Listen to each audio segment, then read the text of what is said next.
we on. It's a recording. What's up, guys?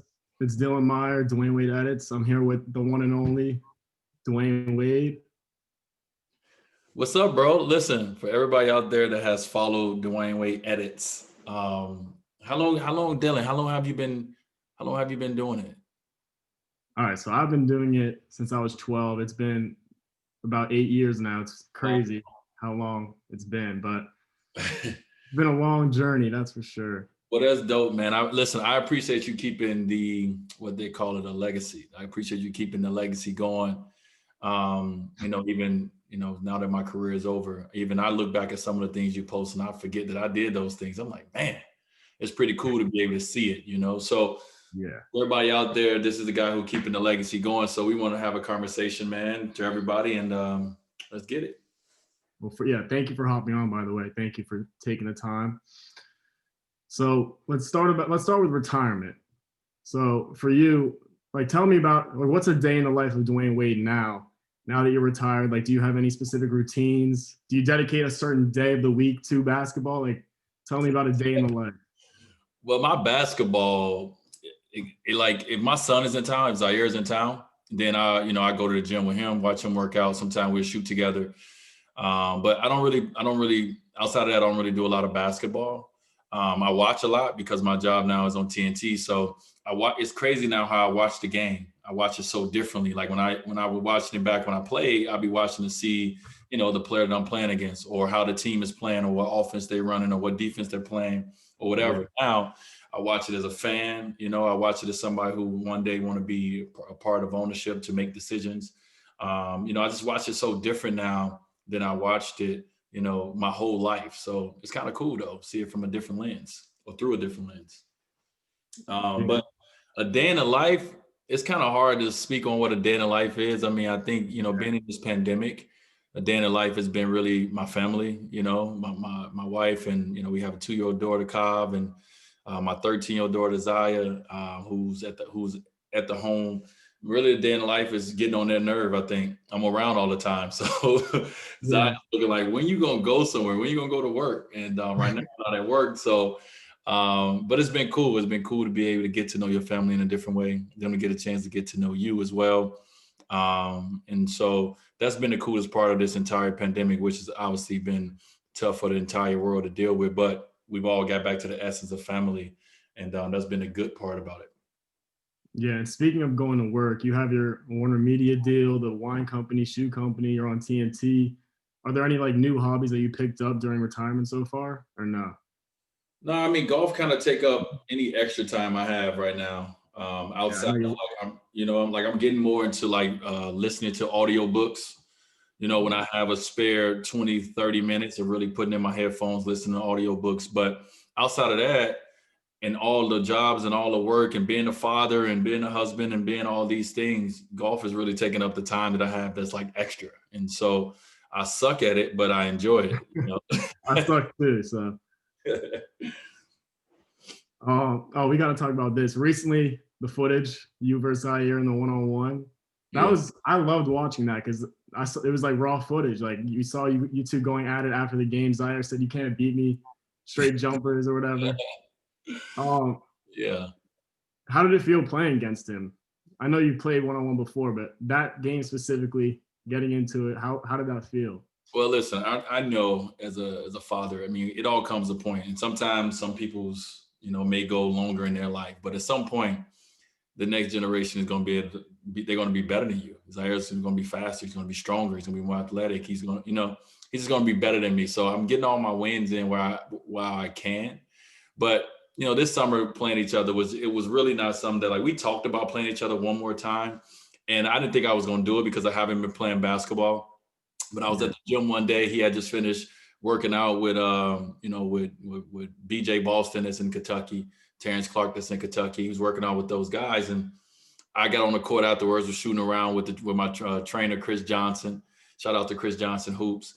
And I played Chris one-on-one up to 5, and I bodied Chris real quick.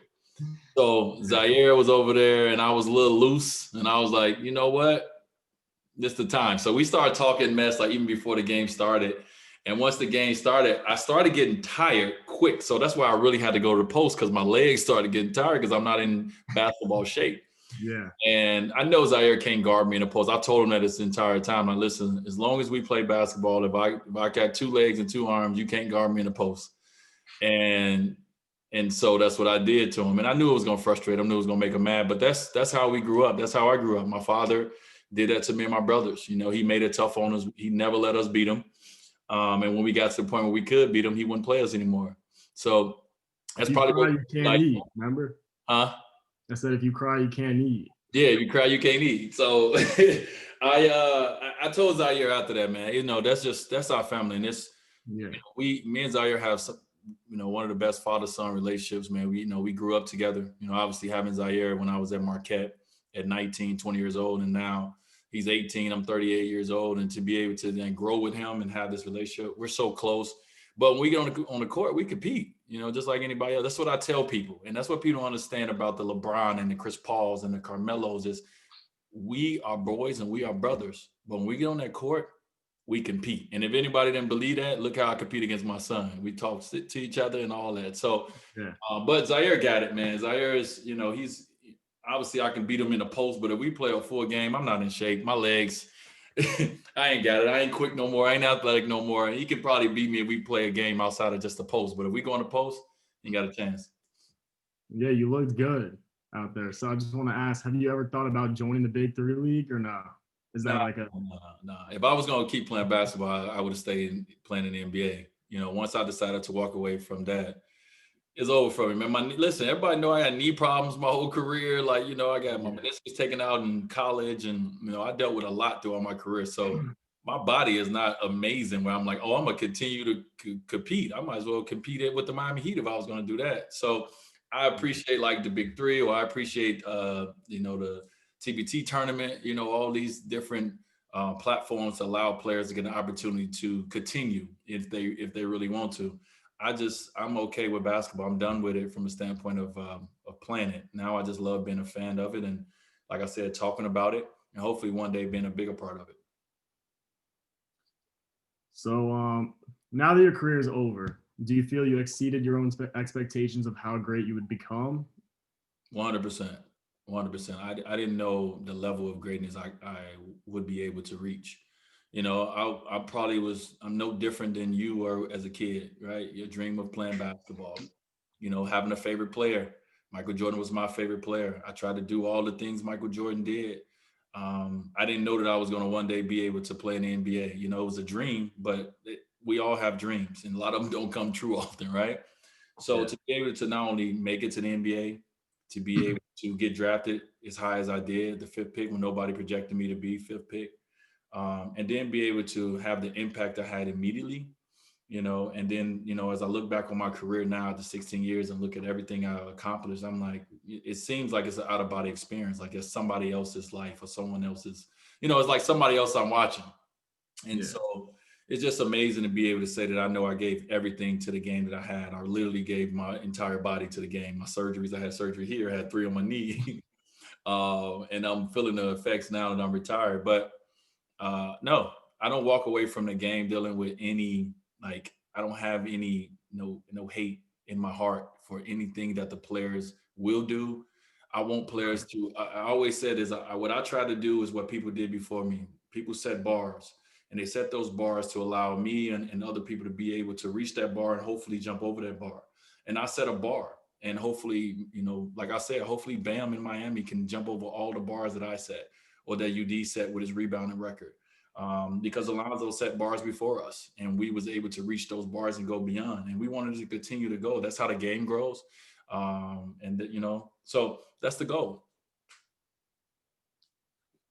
So speaking of the like today's NBA and the Heat, like who do you think resembles you most and why? Because I know everyone talks about Donovan Mitchell, they talk about Anthony Edwards, but for you, like who do you think resembles you and why?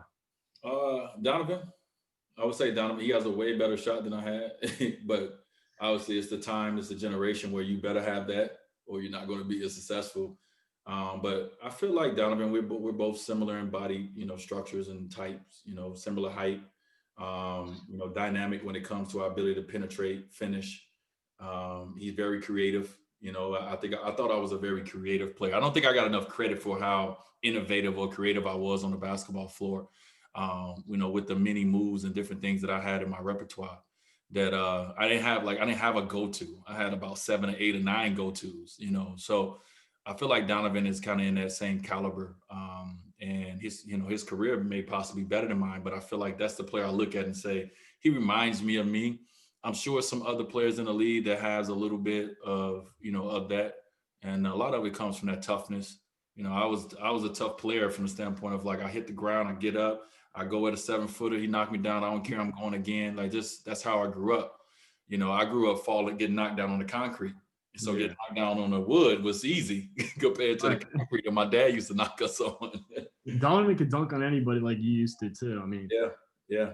like So I we say see. Donovan. What do you say? Who do you look at and say, oh, he's I similar? think Donovan, Victor Oladipo. I mean, he's dealing with the injury, but Vic is up there. Anthony Edwards too. But there's obviously never going to be another Dwayne Wade. We know that. So No, it won't be another one. Somebody gonna be better, but it won't be. No, it won't be another. It won't be another of no one. You see players and you be like, oh man, he kind of played like Scottie Pippen, or he plays like such and such, but he's right, not that. And it's just like you can see the inspiration in people gain from their favorite players or players before them, and that's all it is. So it's the one thing is great about the NBA. Everybody is one of one. Everybody is made. Just the way that they are. And even though it's going to be other players going to say, oh, he's like Dwayne Wade. Well, yeah, because he has inspiration from watching me play. Me and Donovan are like exactly. friends. Me and Donovan talked yesterday on the phone about business and about different things. Like we talk all the time. So, and if I see something in his game and I reach out to him automatically, like I'm his coach or something, I reach out to him and I give him some info or I ask him questions to see where his mindset is, what he's thinking, what he was thinking on this play. So I root for him to be greater than me. If he's compared to me, I want him to be better than I. That's how it should be. All right, let's shift gears a little bit to your career. Let's start from the beginning. Like watching the documentary, that first game at Marquette that your mom came and like it was right after she got released and everything. Tell me the story. What was going through your head? Like, did you know she was coming? Did you know where she was sitting? Like how? Like, tell me the story. Yeah, man. So, oof. So my mom get released, and we go through the process. My mom at the time, they were saying that she was not able to travel. So her probation officer, last name was Wade, which was crazy. That Um, is crazy. we all sent like letters and like reached out to him as much as we can to ask if my mom can come to this game. It was my last regular season game. Like it was either my last or one of my last regular season games. I think it was for the conference championship, and she's never met Zaire neither. And so when I got word that she was like on a road headed up to Milwaukee, I remember being so nervous because I haven't seen my mom in so long. My mom has never seen me play basketball at this level, and she never met her grandson before. Um, so for me, it was emotional. It was an emotional day. And all I wanted to do was perform well. That's all I cared about. I was like, I gotta perform well tonight. But I put so much pressure on myself to do that. Luckily, I was able to perform well. I think I had like 20, 10, and 5 or something like that. Had a pretty solid game. And I knew where she was sitting. She was in my seats, that the coach Crean put, for the family. Yeah. And I was able to look at her throughout the games. I was able to look I'm at her. sure that was crazy. It That was was great. It probably, was what was going through my body. D was like, it was once again, it was one of those out of body experiences. It's what you dream of as a kid. You dream of exactly. being great in the sport, and your mom or your dad or your loved ones cheering for you while the entire arena has your shirts on, or they're chanting Wade, or they're chanting one more year, or whatever they're chanting, while my mom is there for the first time. So, that moment for me was special. I think we stayed at the arena for hours after the game, talking to Coach Crean and talking to all the coaches, because no one ever got a chance to meet my mom before. That was the Right. first time, and it was a big moment. And I performed the way I wanted to perform. So, man, I was walking on the clouds that night. So then you get into the league, right? You're drafted fifth overall. Mhm. So who were like coming into the Heat, like being the new guy on the Heat? Who were some of your favorite vets that helped motivate you? Well, when I came in, Eddie Jones was the star player on the team. Him and Karan Butler were the star players on the team. Karan was coming off his rookie season. Brian Grant as a veteran, big guy. B Grant was on the team as well.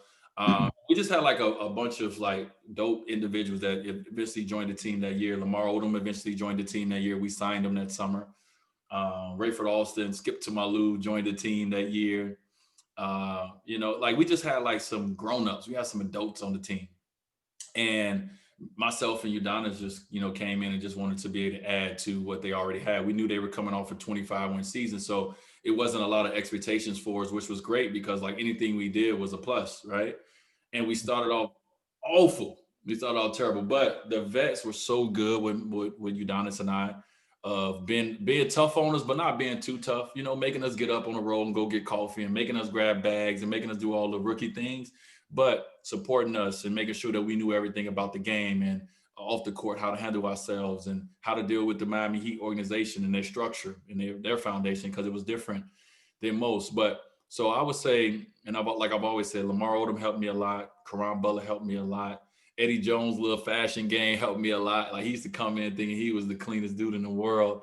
And Brian Grant helped us a lot too, because we watched, him at the end, not the end of his career, but closer to the end, how his body was beat down. And we were like, oh, we can't get like that. We got to take care of ourselves. So, you just learn something from all the vets, and they all, have a little piece of my DNA as a basketball player. So. Yeah, it's funny because I was watching Road Trip in the podcast with Channing Frye and Richard Jefferson, and Channing were talking about how during Cavs training camp or practice, I forgot which one it was, you guys would like sit and like chill, and you were like, I wish I could do that as a rookie, or whatever you said about like. Yeah, those guys were on the sideline, like training camp. Yeah. And I was telling them like my vets did, like Eddie Jones would do the same thing, like in training, not to that extent, but to the extent of like, we do 3-man weave, let's just say. And he come back and he don't go for the next 4 or 5 times. And, he just make you keep going. He like, Rook, go again, Rook, go again, Rook, go again. And it's nothing you can do. You know what I mean? Like Bimbo Coles was brought in my rookie year. And I felt like he was brought in to hack me all day long in practice. All he did was hack me. I had cuts like all the time because he would just hack me, but he was building something in me. I was playing a new position, so he was trying to help me learn the position, but he also was building some toughness in me of like, hey, this is the league, bro. You better get used to this. And the league was different than it is now. Obviously, every generation it changes. And at that time, as a guard, if you went down there with them 7-footers, they was putting it on you. So he was getting me ready for it. But I just had some great vets, man. So, and then going into the 2006 finals, like you're up 3-2, game 6, you're 24 years old. Like what's going through your head going into game 6? Like obviously you want to close it out, but like as a 24-year-old kid, like what's going through your head? I've never won a championship before. I didn't win an AAU. I got close, got to the championship, lost. Didn't win in high school, didn't go downstate. Never really, I've always got close, and I never really never won. I never finished it off. Now, when I was a kid, we were in 4th, 5th, 6th, 7th grade. Yeah, we won tournaments, but I'm talking about, when you got older and it felt like it really mattered. So in my mind, I was like, we got to finish this. We got to close this off. We knew we had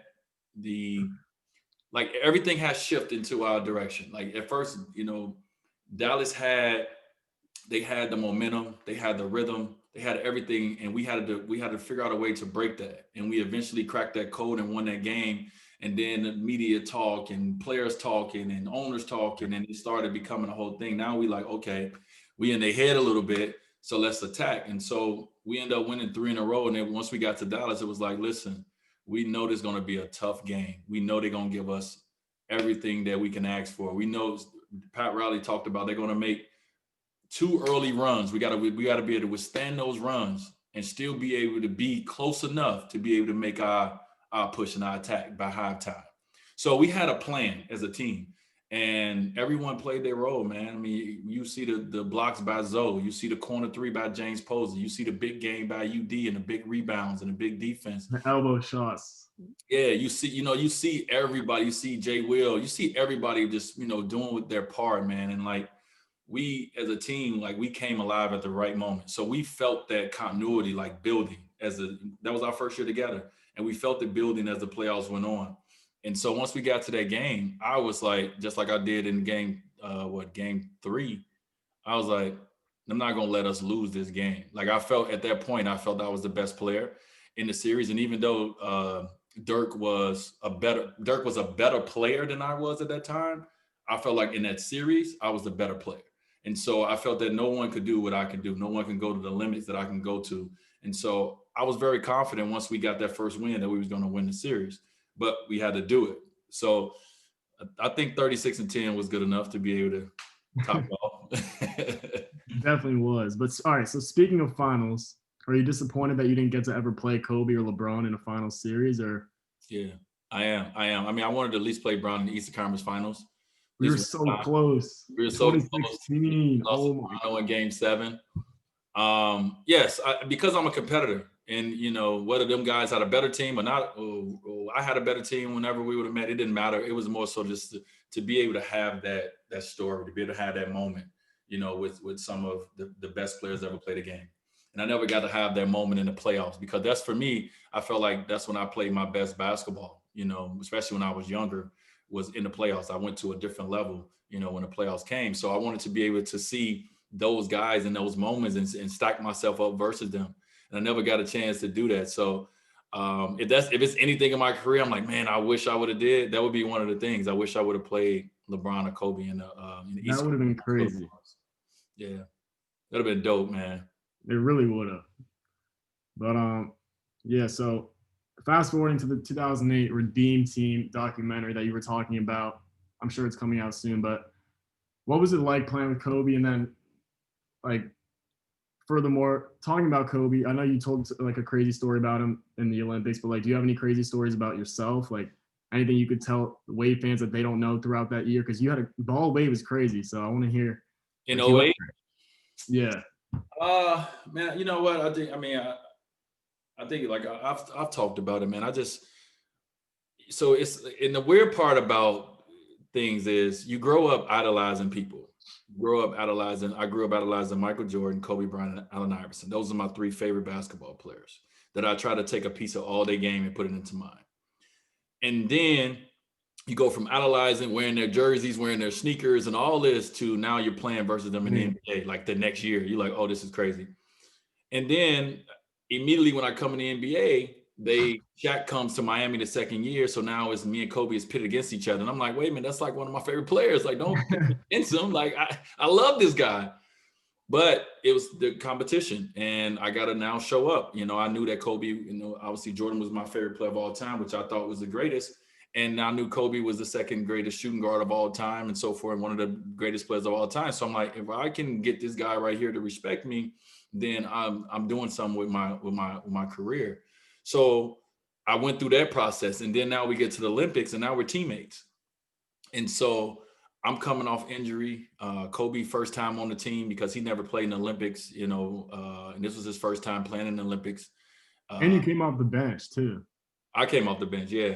But what I loved about playing with Cole was just to be able to see him up close and personal. Everyone talk about the work ethics. Everyone talk about the player and the snarl and the look and the Mamba mentality, and be able to see it up close and personal and look at it like, oh, okay, it's real. You know what I mean? Like he was as advertised in the sense of how he worked, how he prepared. How, like, this one I knew he was a monster. When we played Spain, and Pau Gasol was Kobe's teammate at the time. They went on winning 2 championships following this after 08. They won 2 in a row, but they were teammates at the time. And Kobe's in the meeting was like, yo, listen, first play of the game, this is what they're going to run. They're going to run like a floppy for, one of their shooters.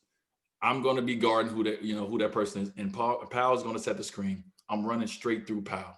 I'm smacking him right away. Right. So we all looking at each other like, dang, that's his teammate.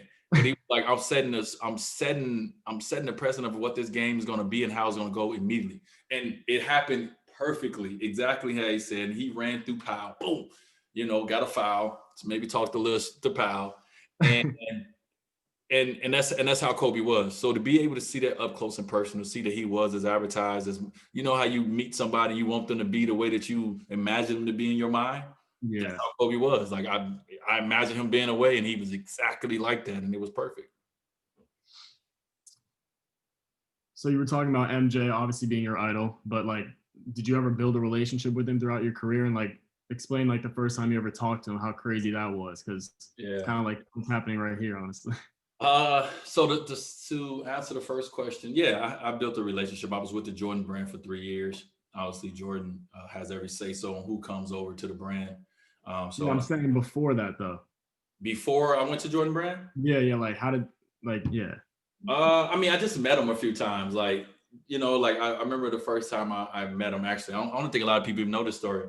The first time I met Michael Jordan was I had a draft party in Chicago.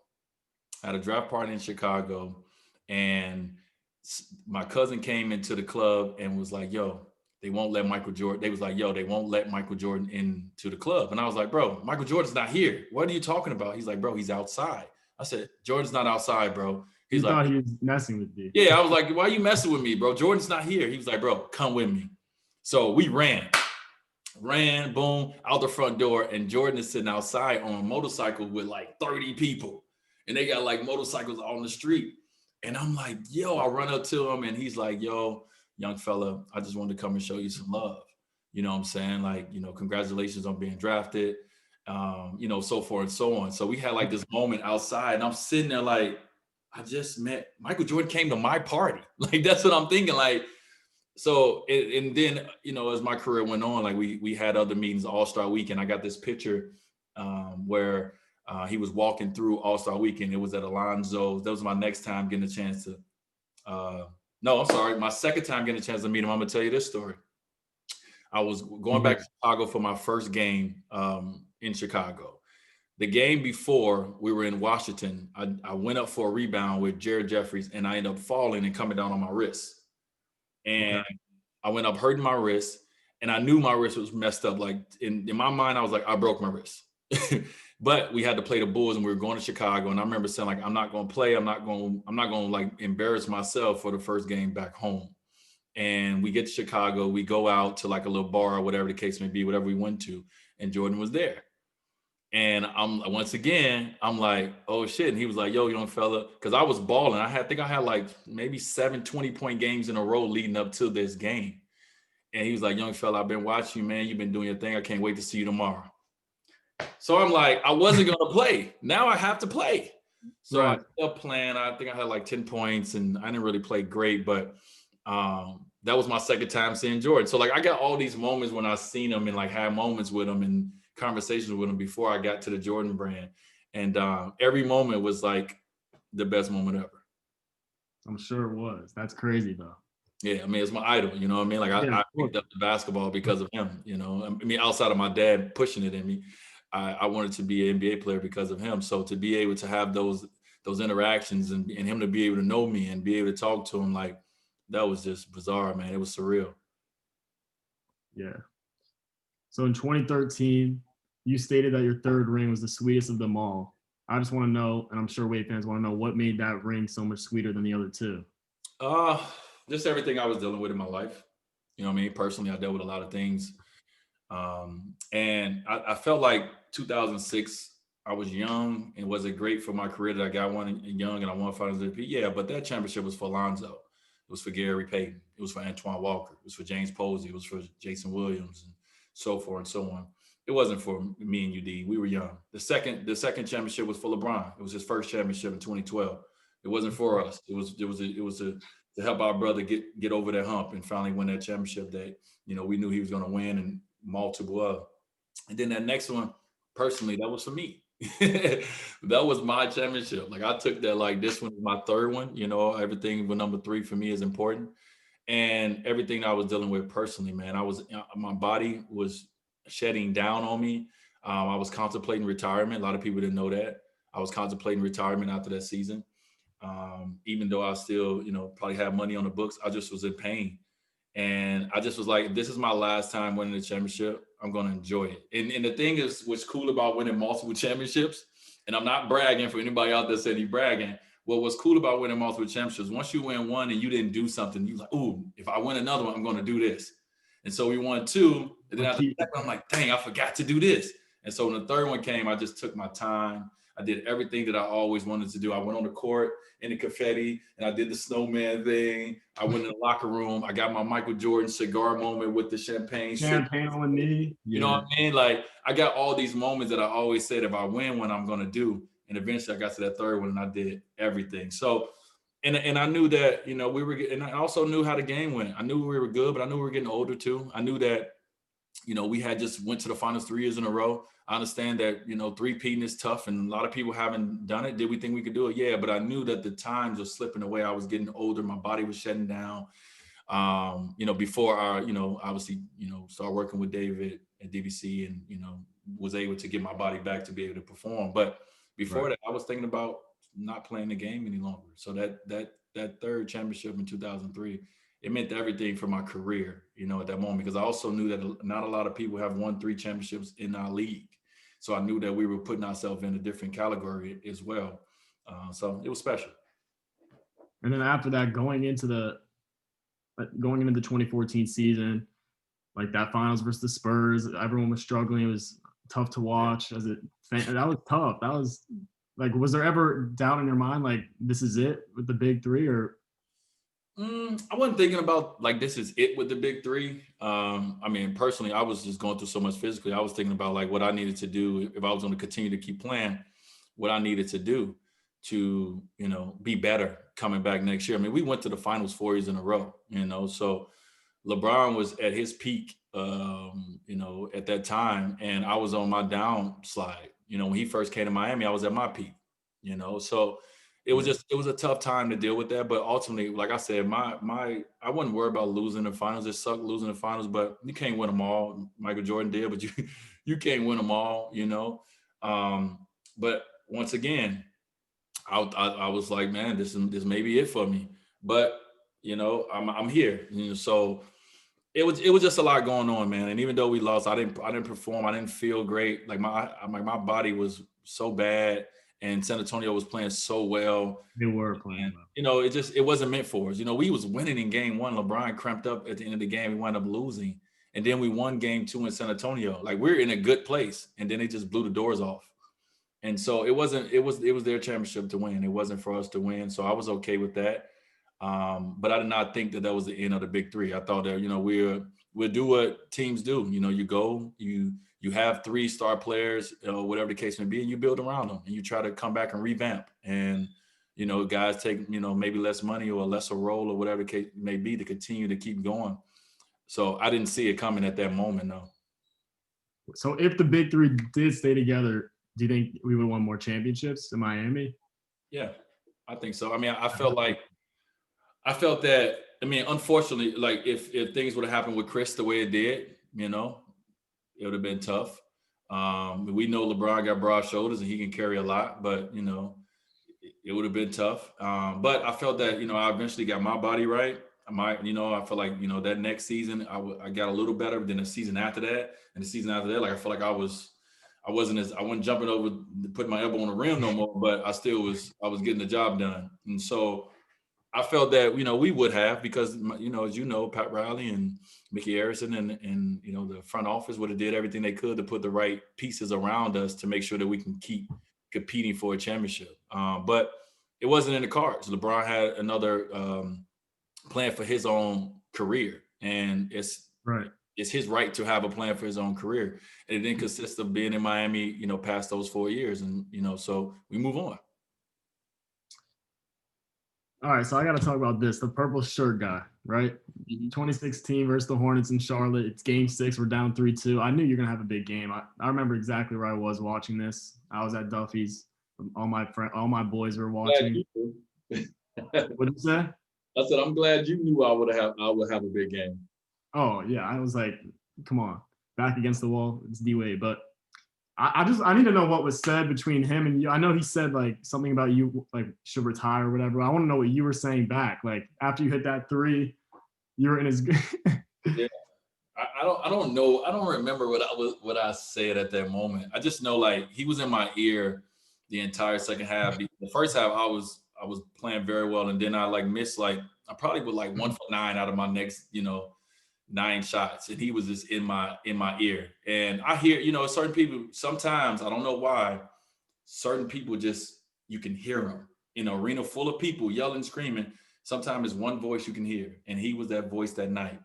So when I got going, I decided to talk back to him, and I did it to get myself going too, because no one on the court was talking to me. You know what I mean? It was just like, all right, you are the person, then let's have this talk. So once I hit the shots, I just kept telling him like I'm built for this. You know what I mean? Like You are. I mean, all you want, but I'm built for this. That's why I was walking back to the bench. You know what I mean? Like doing something like this. Like I'm built for this. You know what I'm saying? Like it's in my DNA. You know what I mean? So it was just that. And Allen Iverson was there as well. A lot of people don't even know AI was over there neither. AI was sitting very close to the purple shirt guy. He just was incognito vibe, but AI was over there, and I was talking to AI. I Julius didn't know that actually. there. Yeah, you see, I went by and dapped Julius. So like we had a couple of those guys that AI was like, DWade, kill AI. The AI was he was giving me what I needed too. So it was like it all came together. When I hit that last shot and I hit the boom, and then I turned around and dude was like right there. And so I might have said a few, foul words to him, walking back. I might have called him a few names, but it's all in love with the game. He definitely woke me up, and I appreciate it. For sure. And then that offseason, like the whole contract thing happens with Miami and you go to Chicago. But if you don't go to Chicago, do the Heat still have Jimmy Butler right now? No. Jimmy hated Miami. Really? Literally. I mean, and it was all built in by, our guy Tibbs. It was all built in from the Chicago Heat rivalry. We know we're obviously playing them guys in the Eastern Conference Finals and, having, battles versus them. They hated us. Their whole team was built around, like if they was playing OKC, they would be talking about the Heat. You know what I mean? Like everything was Heat hate. So when I got there, and even before that, I felt that like even seeing Jimmy out and about in like LA at certain events, Jimmy wouldn't even look at me. He wouldn't even talk to me. And I've known Jimmy since college. You know what I mean? It was so bedded in it. It was so bedded into him to hate us. So I didn't even think I was going to go to Chicago because of that. And the only reason I ended up making a move to go to Chicago is because me and Jimmy got on the phone. And once we got on the phone, Jimmy was like, man, like, listen, I want you to come here, so forth and so on. So we had that convo. But if I don't go to Chicago, Jimmy Butler, I'm not saying that I made the decision for Jimmy. Jimmy obviously made it stuff, but I think he starts seeing Miami in a different light. Once me and him was able to have the conversations one-on-one that we had about, the organization in Miami. And I wasn't, hurt. And I wasn't coming to Chicago talking about the Heat in a negative way because I left and everything that happened in negotiations. I was talking about the positive things that, allow me to be a champion and allow me to be a great player that Miami helped me become. And so listening, he heard those things, and then eventually he felt that that's what he needed, for his career. So I'm not taking credit, but I am going to take some credit. I do, feel that a big part of Jimmy being in, Miami is because of our time that was spent, our personal time that was spent together in Chicago. Of course. And then after that, you get to Cleveland. Everyone was hyped for you and Braun. What was it that made you volunteer to come off the bench? I know JR wanted to start. Was it like, personally for you, was it like your age? Were you just like, I'm ready to come off the bench to be a spark for this team? Like, what exactly was it? Well, I had no plans of going to Cleveland, first of all. It wasn't my plan. My plan was to play my 2 years in Chicago and, kind of go from there. So when Jimmy got traded, it kind of changed everything.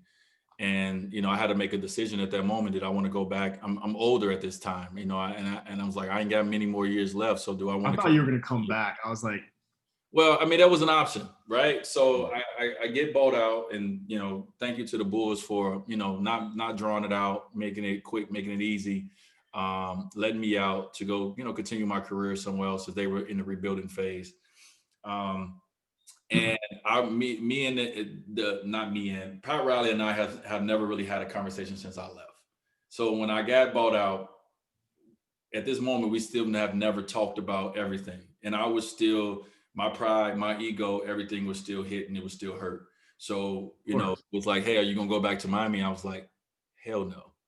I mean, just honestly, I just wasn't. I wasn't going back. And even though I could have came right back, like could have took the buyout from the Bulls and came to Miami, but it wasn't about basketball. It was personal, and so I wasn't ready yet. And so I decided to go to Cleveland because it was all about, obviously with Brian. Brian came to me.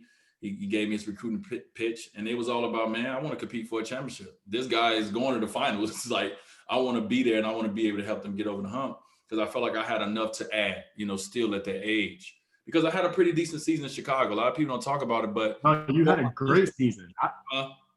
I said you had a great. I love that season. Good season. People don't talk about it, but before I got injured, like literally, I got injured and Zach Randolph almost pulled my arm out of the socket. I cracked like this bone in my elbow and everything. But before I got injured, I was having a pretty good season. I ended up averaging like 18 plus and 4-4, whatever. I had a solid year. So I felt like I was still good enough to, help a team win a championship. So I decided to go to Cleveland. And once I got there, I felt it a little bit. I felt that, my presence there was it changed the dynamics a little bit. And I understood why, because me and LeBron's relationship was so close, and, the influence that we have on each other. So I knew it immediately, but you know what? I've been starting my whole life. I never came off the bench in college or the NBA. That's why it shocked me. Like, obviously, as your fan, I was like, all right, let's try it.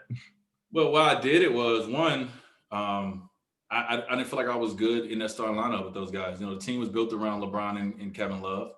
Yeah. And so I wasn't a spot up shooter. So, I wasn't getting the ball, wouldn't swing it to me, to shoot the ball. And I wasn't running pick and rolls, and, I wasn't getting my post isolations and all the things that I was good at.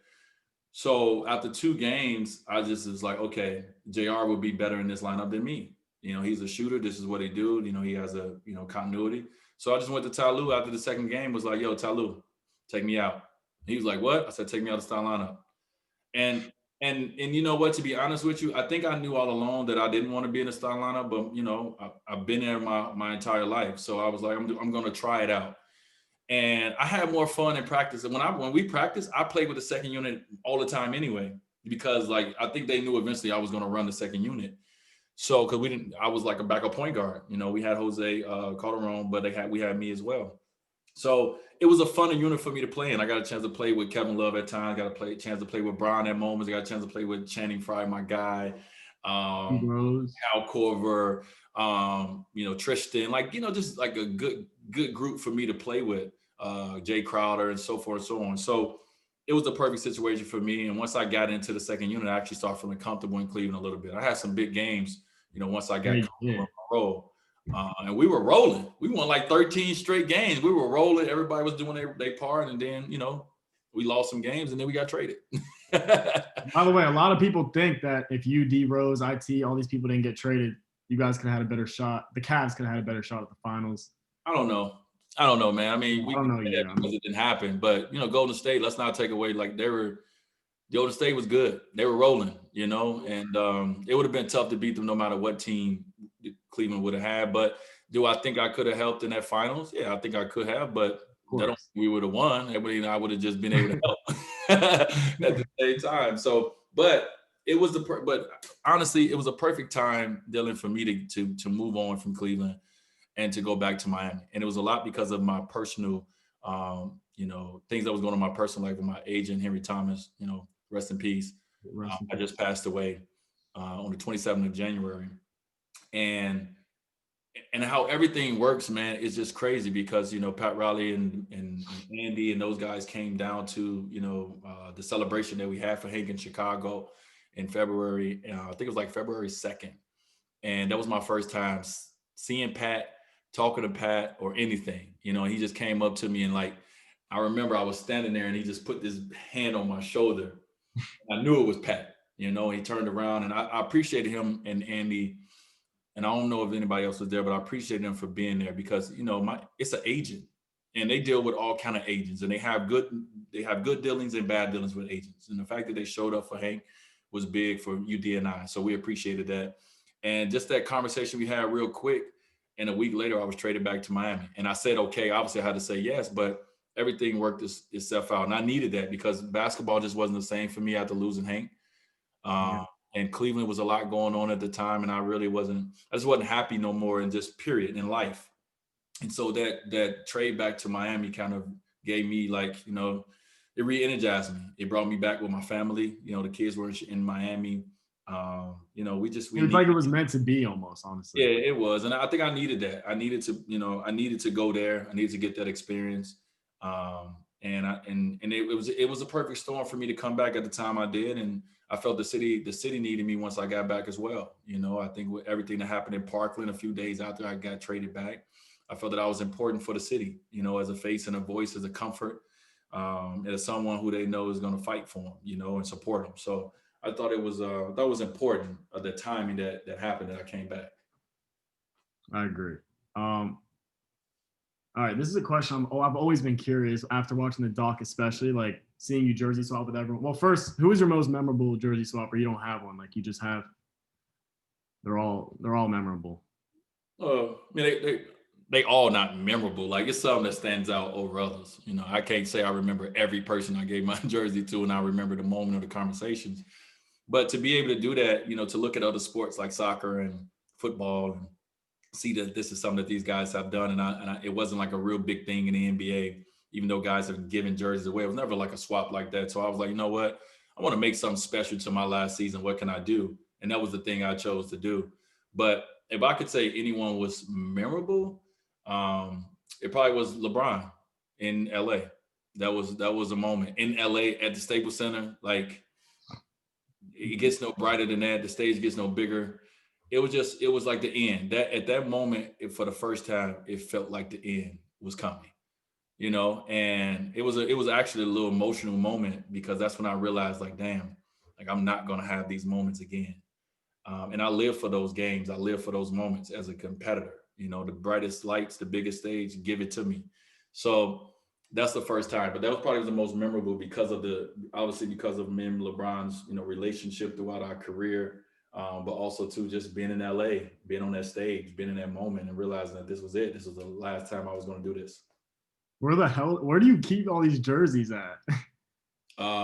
So crazy is some of them is in the Heat Arena still. Some of them is from that commercial. Huh? Or was it from that commercial? Or they're just in there from the. No, I left them there because I was in, like I didn't want to take them all home because I didn't know what to do. So I had left them there. Had a equipment guy. Shout out to Rob. I was like, yo, I need you to handle all these jerseys, and then when the season end, I'll take them. The season end, I didn't take them. I ended up moving to LA, and now I'm at the point where I'm in my home, and I'm like, all right, I want to put my jerseys up. So I'm actually about to start putting my jerseys up. I was curious. I was like, yeah, I can't put them all up though. So I gotta see how much space I got on my wall. My wife only designated a certain area for me now. I can't just put them all over the house. So I got an area that's designated for me, and I'm going to see how many I can get up. And I'm gonna try to put up the ones I got personal relationships with first, and then go from there.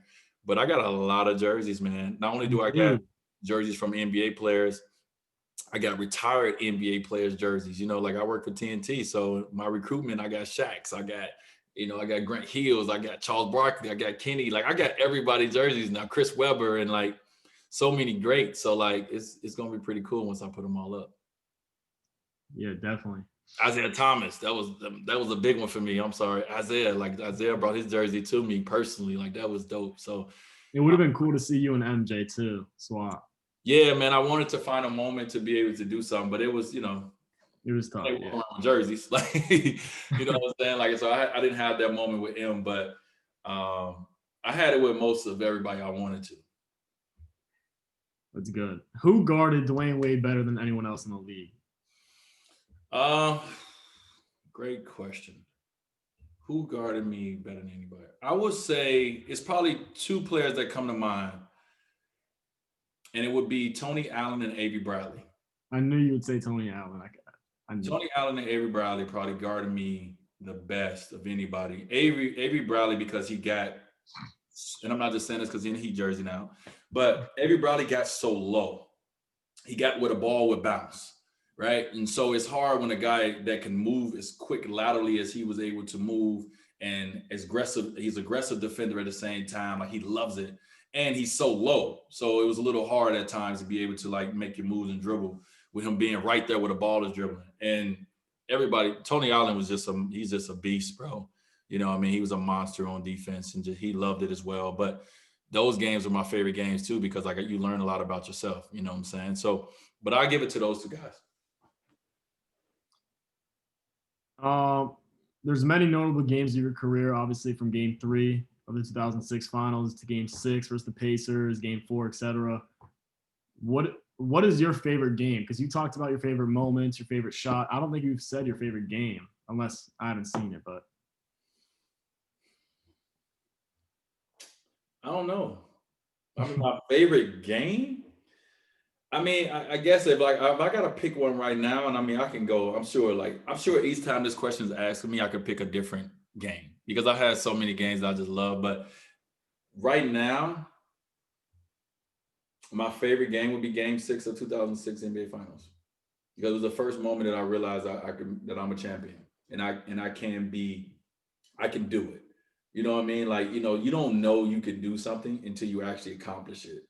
And at that moment, when I grabbed that rebound and threw that ball so high up out the building, I realized that I can accomplish anything that I set my mind to. And that's not easy when you come from the inner city of Chicago and nobody is pumping positivity in you your entire life.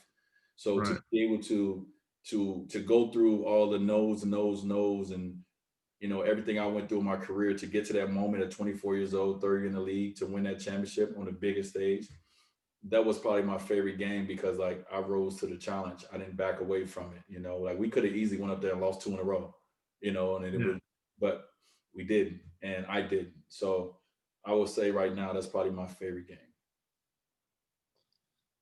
Yeah, there's a lot of good ones. The career high, there's so many. There's so many. All right, to finish this off, I want you to talk more about the Cube, your show, the game show, right? Mm-hmm. Coming out this year, 2021. Yeah. So for the fans that didn't watch Road Trippin' and like how you explained it, do you want to like give them a quick overview? All right, cool. So let me just start with this. So when I was a kid, one of my favorite things to do in the morning before I went to school in Chicago was watch this show called The Bozo Show. The Bozo Show was on WGN, the only channel we had. And I used to watch this Bozo Show. And I used to see, these I see the people on there and they had to like just, they had to do a lot of things, but eventually at the end they had to throw these balls in these buckets. And each bucket you throw in, the money goes up, or whatever the case may be. So I used to like imagine like one day I will get on this Bozo Show and I'm going to change my family life by this show, right? This game show. So when I got an opportunity to executive produce the Cube and they asked me to host it at the same time, I just went back to that man I went back to that person, that young DWade that was like, man, that show for me was like a way to change my family's fortune. And so if I can host a show, if I can be a part of a show that can help change families' fortunes, then I want to do that.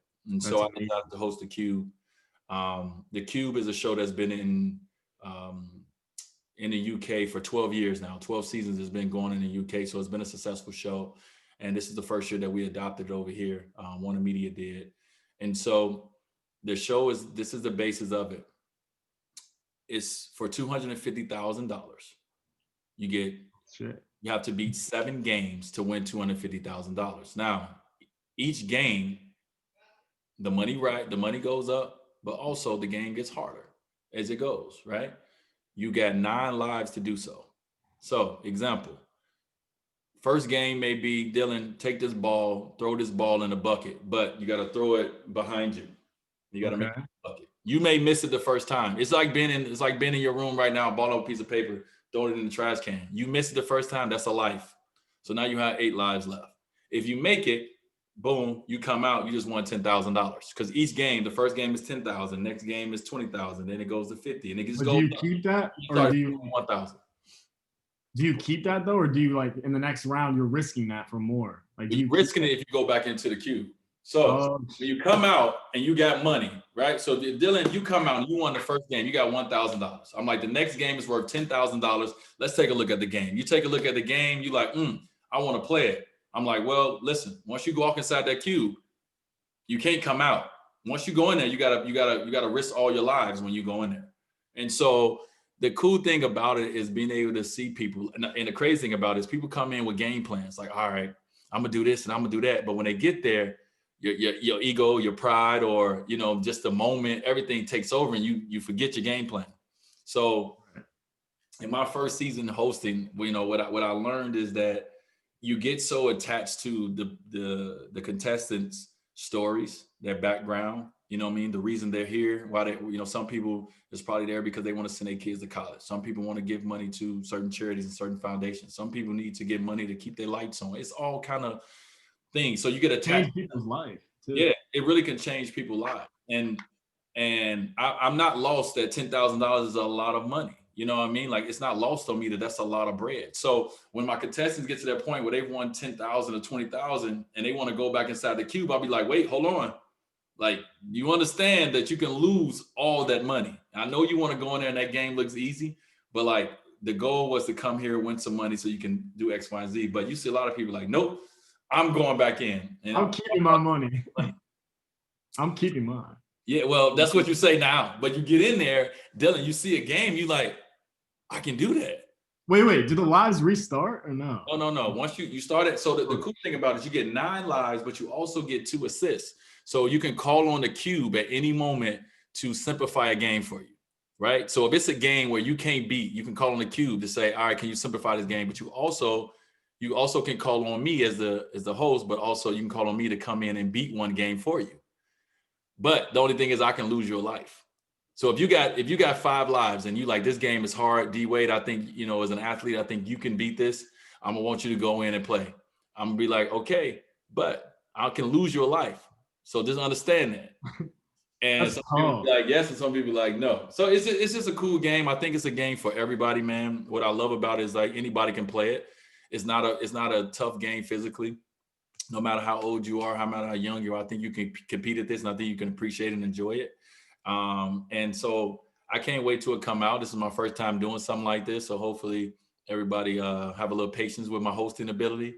But it's gonna be fun, and it's just, for me, it's just another step into the next phase of my life. Of some of the things that I want to get into. And I'm, guys know I try a lot of things, because if you don't try it, you don't know if you're good at it or not. Yeah. So wait, when is this coming out? I mean, the date hasn't been announced yet, but I'm thinking somewhere around springtime, possibly.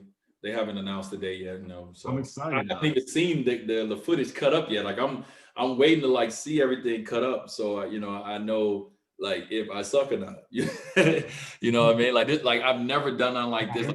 I've never had to read lines like this off the teleprompter. I've never had to, like go out there with all this information about someone and be able to ask them. Like right now, it's easier to like ask any questions because you was able to prepare and all this. But I got 4 contestants a night. I'm getting their stuff right before. I'm looking through it. I'm going out there. I'm trying to remember it all, and I'm trying to remember the game. And it's just a lot of things. So it was tough, but it was a lot of hours. My feet was killing me every night. But ultimately, like seeing people walk away with 50,000 or 20,000 or 10,000, it was just great. All right, well, I'm excited. So yeah, man. I'll definitely tune in. Definitely. But, all right, Dwayne, thank you for your time. I really appreciate you hopping on with me. You got to talk about your sweater before you go, man. Oh, yeah. Talk about your sweaters. What made you do the Banana Boat Squad sweaters? All right, so this was during quarantine. I was just thinking of ideas. I got COVID in the fall because I go to UF, so everyone's going out. It's like kind of crazy up there. But so we're in quarantine. I'm thinking of like making merch, but I didn't know what to make. Like I don't know. So the banana boat was actually because I was like, you know what? What's something that people will want, not just for DWade edits or not just for like Dwayne Wade, but like a broader audience. Yeah. And I just put this together. And at first it came out, and I don't know if you could see, but the shorts were like plain. They didn't have the numbers on them. They didn't have the teams on them. I like the numbers. It kind of shows what team and all that. That's kind of dope. And you did the spell it for CP. Yeah. I hope they don't get traded or anything. But oh, it's dope, man. I don't want this to cut off on it because I know this cut off after an hour or whatever the case may be. But Yeah, man, it's dope. So I appreciate you sending it to the family and I, man. And as I always said, thank you for like just keeping the conversation going, keeping the legacy alive. I always thought I think you're gonna be successful in whatever you decide to do. And I don't know how you find the time to do all that. So I appreciate it for sure.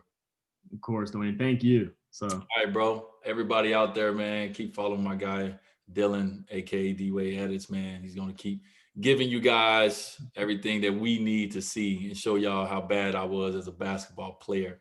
When I say bad, I mean bad boy. So peace. peace. Thank you. All right, man.